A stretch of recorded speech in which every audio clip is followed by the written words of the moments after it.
You want to go fast? I am Christian Roth, and I live in San Jose, California.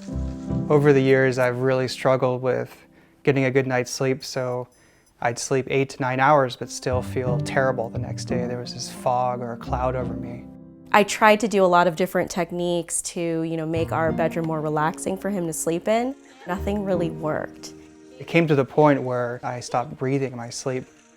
I would hear him snore and then just all of a sudden stop, and there would be no noise. And then probably a few seconds later, you'd hear this loud exhale. Just hearing him stop breathing like that really scared me. The next morning, she said, "You need to do something about this." I went to Stanford for a consultation, and then they immediately signed me up for a sleep study. The results weren't good. So I had very severe sleep apnea. Severe sleep apnea means you stop breathing X amount of times per hour. So in my case, I was almost every minute. In a younger gentleman with a higher blood pressure, sleep apnea is something that needs to be investigated.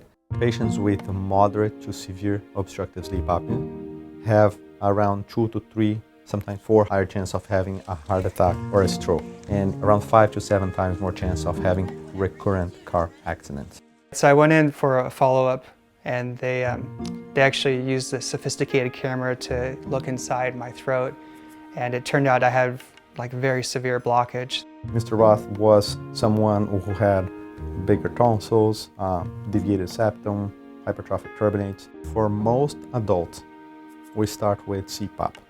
CPAP is the acronym for continuous positive airway pressure. Basically, it is a device that you use a mask, and it splints the airway open so it stops obstructing during sleep.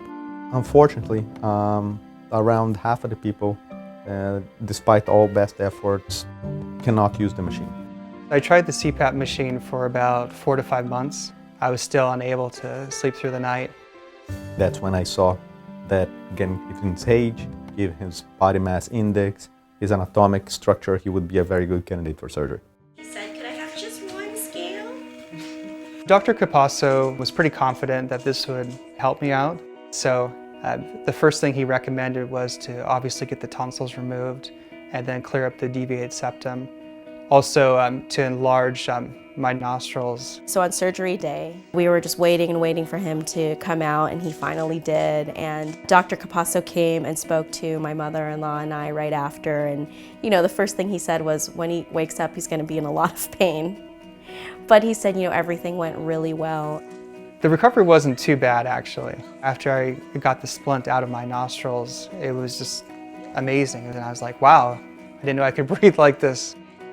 I thought the care at Stanford was top-notch. We know that they're one of the leading facilities in Northern California, so I definitely wanted to take advantage of them. And they took the time to explain everything that was going on, and they were confident that they could beat this. So that in turn gave me confidence to follow through.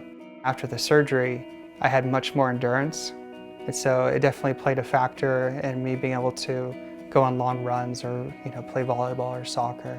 The first time I noticed something was different, I actually couldn't sleep because it was so quiet in our room. And I remember just staring at Christian while he was sleeping to see if he was still breathing because he was so quiet.